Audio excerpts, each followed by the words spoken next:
Olá, tudo bem? Sejam todos bem-vindos. Nós estamos começando mais uma edição do Pauta Aberta desta semana. Vamos falar sobre a terceira idade, a saúde na terceira idade. De acordo com a Organização Mundial de Saúde, a OMS, o número de pessoas com idade superior a 60 anos vai chegar, sabe a quanto?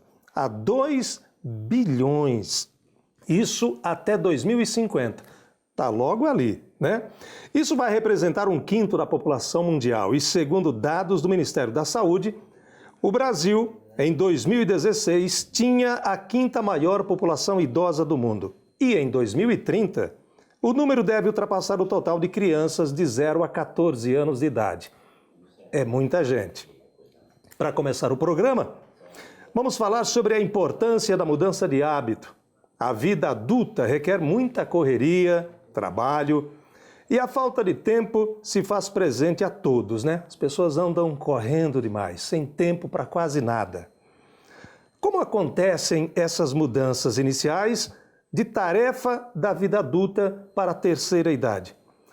Quando devemos nos preocupar com essas mudanças todas?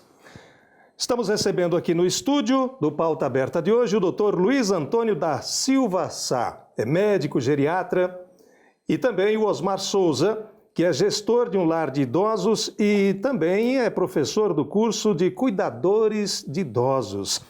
Vocês dois sejam bem-vindos. Eu começo com o senhor, viu, doutor? Que volta aqui, né, mais uma vez, para a nossa alegria. Pela oportunidade. Sim. Como é que a gente, quando que nós começamos a nos preocupar com a terceira idade? Primeiro, é terceira idade, é melhor idade, é velho mesmo? Como é que é? Na realidade, eu vou voltar um pouquinho quando você falou da epidemiologia, que dizia que 1/5 da população. O Brasil hoje tem já 32 milhões de idosos. Em 20 anos vai dobrar, 64 milhões de idosos.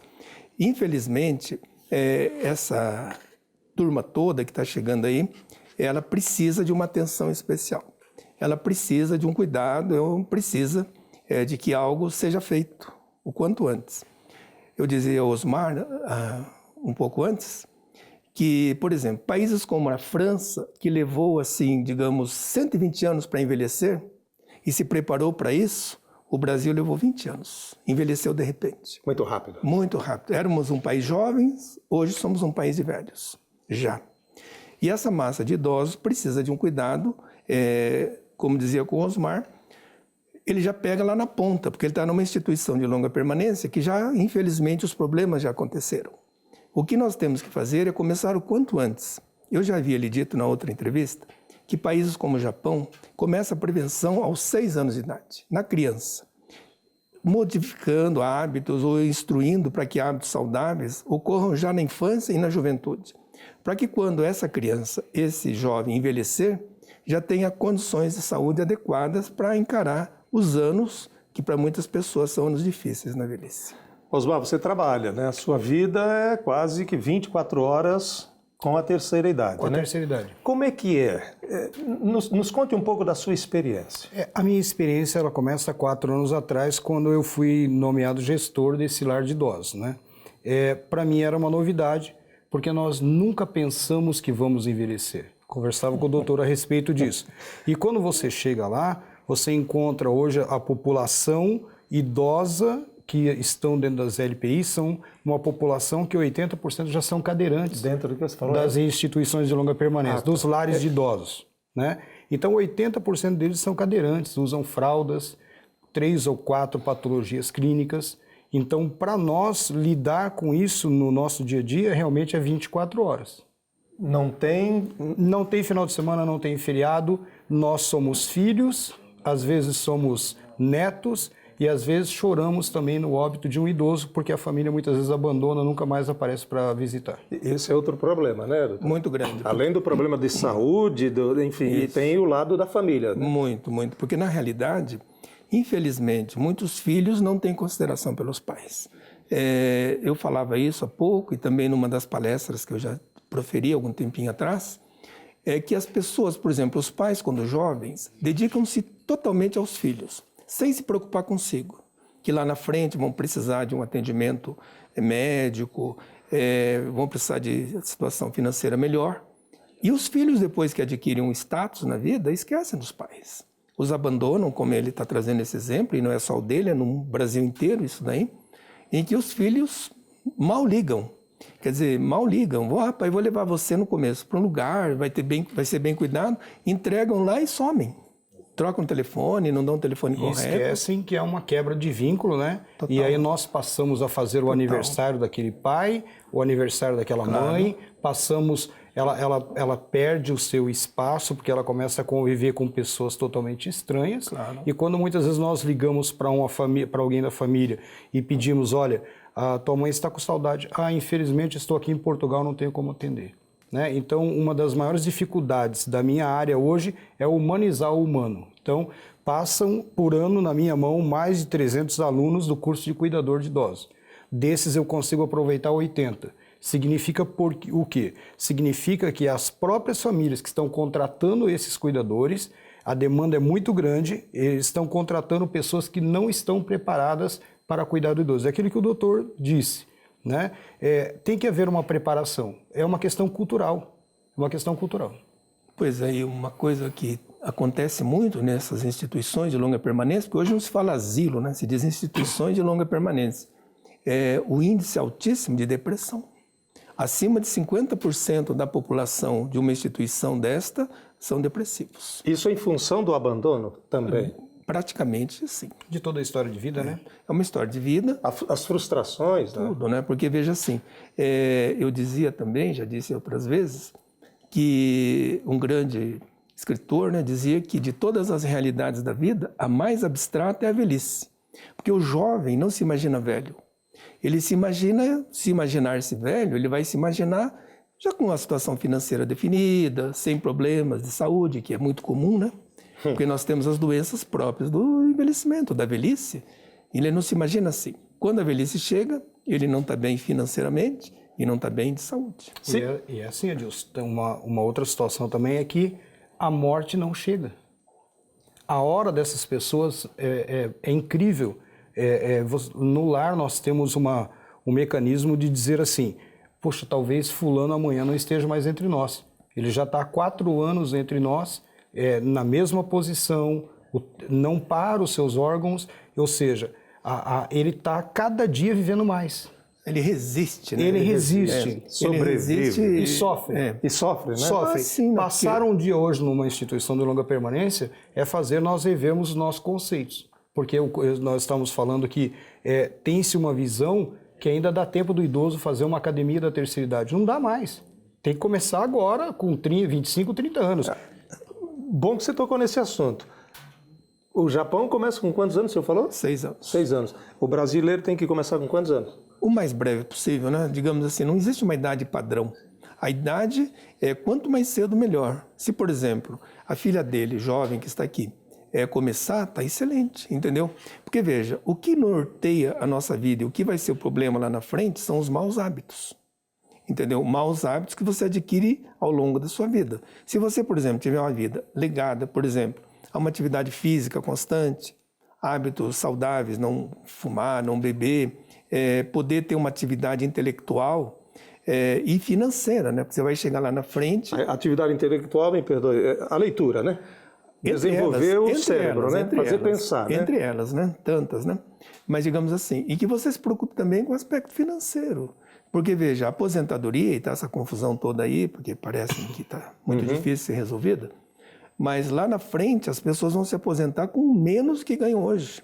Então, quer dizer, e as despesas aumentam, porque são mais medicamentos, necessitam de mais cuidados. Hoje, né? Um idoso que tenha Parkinson, ele gasta R$ 639 por mês. Só de remédio? Só de remédio. E muitos, nós temos...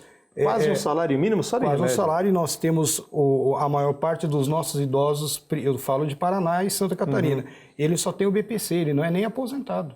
Ele tem um benefício de prestação continuada. E isso preocupa.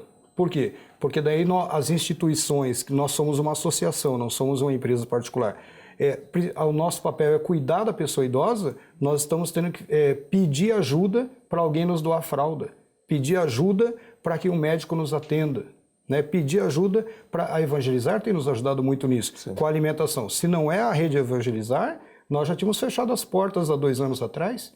Então, veja, porque não há uma política para o idoso.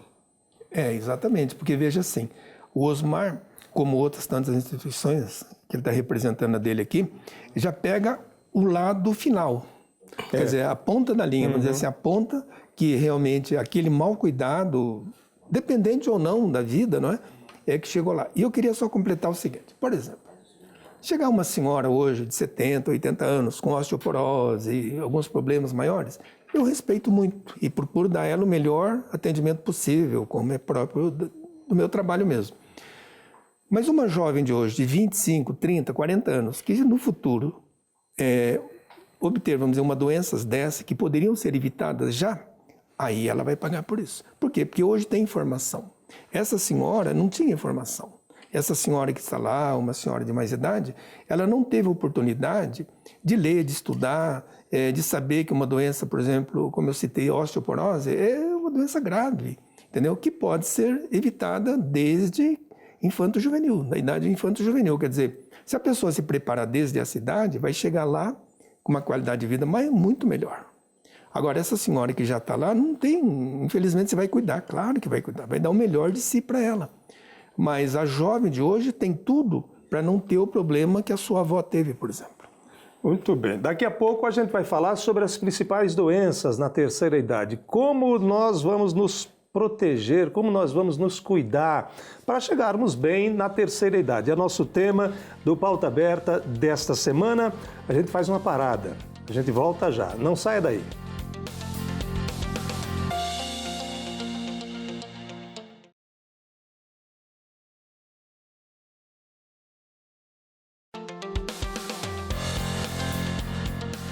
Muito bem, voltamos com o segundo bloco do Pauta Aberta desta semana. Nós estamos falando sobre a saúde na terceira idade. Se tivermos sorte, chegaremos lá, né? Estamos conversando com o Dr. Luiz Antônio da Silva Sá, que é médico geriatra, e com Osmar Souza, que é gestor de um lar de idosos e também dá aula para um curso de cuidadores de idosos. Osmar, nos fale sobre esse curso de cuidadores de idosos. Me parece que o Brasil precisa, né? Com o aumento da população idosa, quanto mais, melhor. Ele surgiu, a nossa instituição, ela criou esse curso e hoje ela forma em todo o estado do Paraná e Santa Catarina, porque nós precisávamos dessa mão de obra e não encontrávamos. Então, o grande problema é quem você está colocando dentro da tua casa. É um problema, né? Aonde você está colocando o seu pai, a sua mãe, a sua avó, que fizeram tanto por você. Então, foi criado esse curso, a metodologia dele é 30% teórica, 70% prática. Então, os nossos alunos, eles acabam participando do dia a dia lá da instituição. Né? E hoje, tanto é que Curitiba, semana passada, tinha 119 vagas para cuidador de idoso. Nessa área não tem desemprego. Olha só. E assim, todas as profissões têm que ter a vocação. Essa me parece que mais acentuada, né? Eu estava conversando com o doutor, ontem eu fui visitar uma escola de crianças especiais na cidade de Colombo e 10 minutos, estava lá com o doutor Luiz Cagliari, 10 minutos que eu estava lá, eu disse assim, isso aqui não é para mim. Né? Eu não posso estar nesse ambiente, né? Não consigo entender. Os idosos é a mesma coisa, cada um tem uma história disso, né? Cada um tem um quê. Eu posso fazer uma observação? Claro. Veja bem, essa questão de cuidadores é uma questão muito complicada. Por quê? Com o número acentuado de demenciados, principalmente por Alzheimer, precisa de um cuidado, muitas vezes 24 horas por dia. E o que acontece normalmente? Normalmente, a família, não tem condições de pagar um cuidador. Algumas vezes, por várias razões.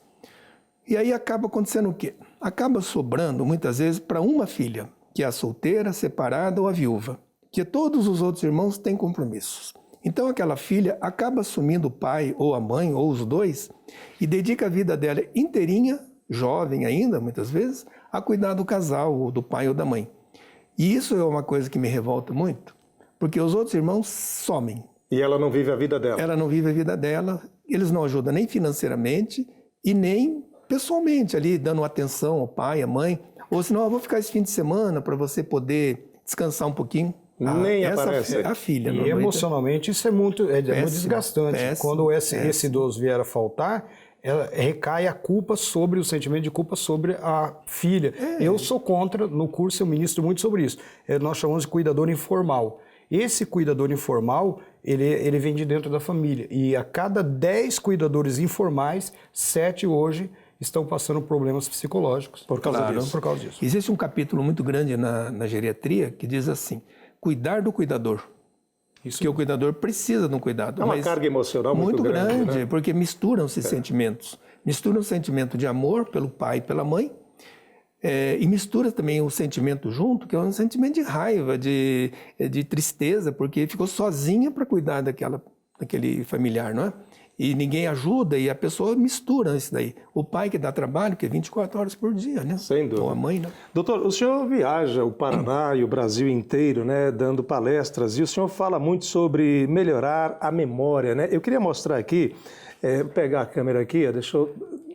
para não dar o brilho, pode falar, por gentileza, sobre a memória, sobre esse trabalho que o senhor faz aqui. 13 dicas para melhorar a sua memória. Pois é, porque na realidade, hoje dentro da geriatria, eu estou mais ligado, vamos dizer, nas alterações de memória, certo, que é o que mais acontece hoje, das maiores queixas, são alterações de memória. Não só no idoso, o jovem também.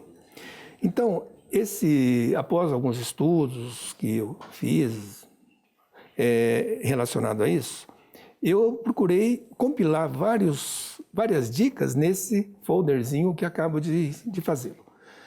Porque, veja assim, essa questão de memória, você tem que estar muito atento ao que está acontecendo. Por exemplo, o que mais a pessoa pode ficar com a memória ruim? Isso já fica conselho para todos. Isso vale para o jovem. Ansiedade, depressão, insônia. São as 3 causas básicas para a pessoa ter ruim a sua memória. Depois disso, sim, a pessoa vai envelhecendo, aí nós já começamos a nos preocupar realmente com as questões das demências, né? Que são muito comuns e cada vez mais comuns. Para você ter uma ideia, após os 85 anos, 45% da população poderá ficar demenciada. É um índice altíssimo. Depois dos 85? Depois dos 85. 45, quase metade, quase metade, né? Então, tem que ter um cuidado. E esse cuidado parte muito desses conselhos, entendeu? Que você comece o quanto antes, cuidando-se com os conselhos, com as orientações que estão aí, para que lá na frente você não tenha esse problema. Eu gostei de um aqui. Eu vou ler a terceira dica aqui, ó. Após ler um artigo em uma revista, jornal, livro ou assistir a algum filme, comente com um amigo ou familiares sobre o que você entendeu do filme ou da leitura, né? Claro, porque muitas vezes a pessoa diz, eu estou lendo. Mas o que você está lendo? Não, estou lendo. Não lembra.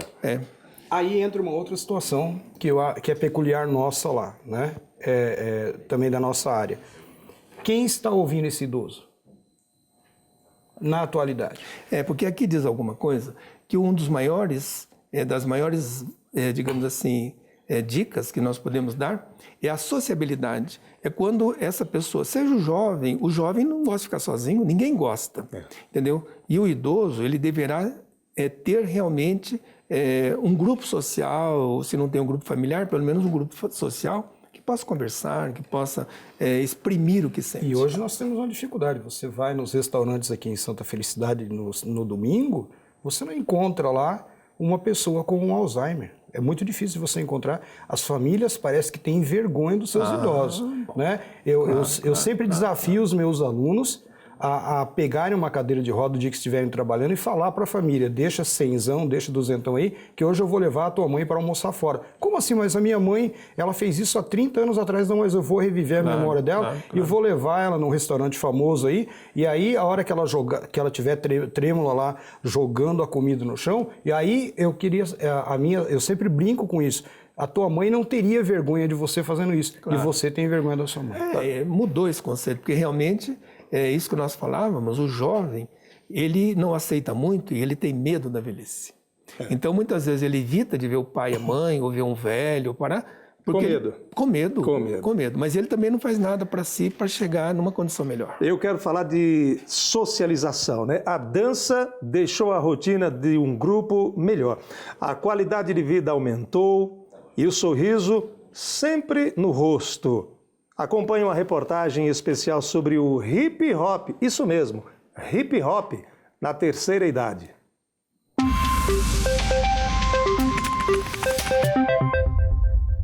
A Há 11 anos, Cassiana iniciou o projeto com 13 alunos. Hoje, o grupo tem 21 pessoas, todos na terceira idade. Fisioterapeuta por formação, sempre teve um olhar diferenciado com os idosos. Desde o início da minha faculdade, eu vi a necessidade dos idosos de terem uma atividade física voltada para eles, né? Uma atividade que eles pudessem se encontrar durante a semana, uma atividade que fizesse bem para eles. Então eu resolvi, através de um método próprio, começar a criar a dança para a terceira idade. 2 vezes por semana, eles se reúnem para aprender a dançar ritmos diferentes. Mas o preferido dessa turma animada é o hip hop, ritmo típico dos guetos nova-iorquinos. Gente, eu ainda vou precisar de muito chão para conseguir acompanhar essa turma.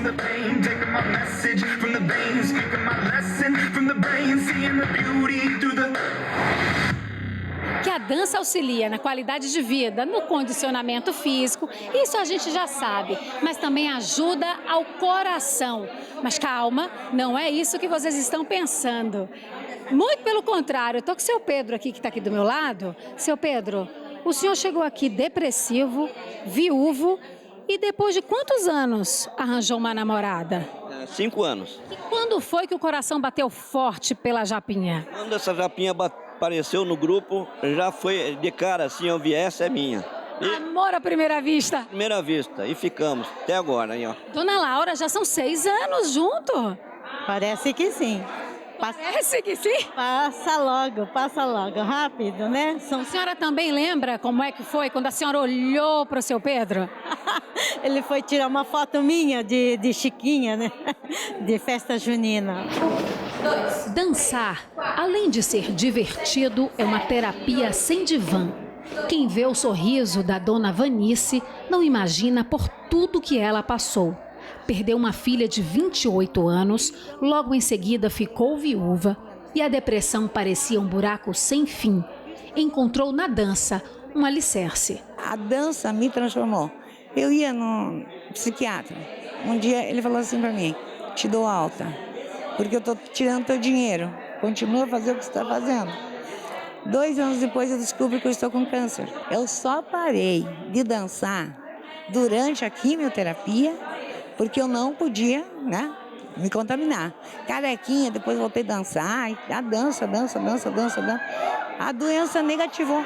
Uma pesquisa do Centro Alemão para Doenças Neurodegenerativas comprovou que a dança aumenta o volume geral do hipocampo, região do cérebro fundamental para os processos de formação de memória e reconhecimento espacial.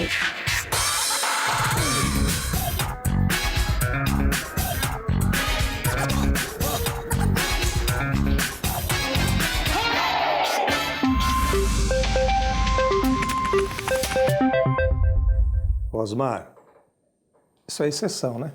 Ou é a regra? Não, essa é a exceção. Eu gostaria de trabalhar com idosos nessa situação.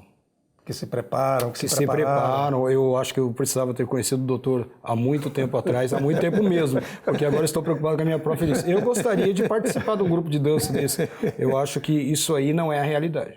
Entendi. Né? Isso aí é um cartão Infelizmente. Infelizmente. Pode ser que após esse programa e acessando aí as redes sociais do doutor, as pessoas passem a se conscientizar que precisam se preparar para a velhice. E essa é a nossa finalidade aqui, alertar, né, doutor? Tudo isso que foi dito, acho que muito bem falado durante toda essa nossa entrevista. Osmar foi muito importante aí trazendo esse documento, esse relato de experiência dele, porque realmente é o que ele falou, né? Além de poucos idosos se preocuparem com fazer o que está sendo feito nesse vídeo, muitas vezes não tem quem leve, é difícil sair de casa, ou ele mesmo se acomodou, porque esse é o problema. O problema é tirar o idoso do conforto da sua zona de conforto. Também. Entendeu? Aí não vai. Então, quer dizer, esse grupo está de parabéns. Tomara que outros grupos também surjam dessa mesma categoria, né? Muito bem. Você sabia que nós estamos em todo o território nacional? Sim, a TV Evangelizar está em todo o Brasil. Acompanhe um pouco do nosso trabalho e dos nossos serviços.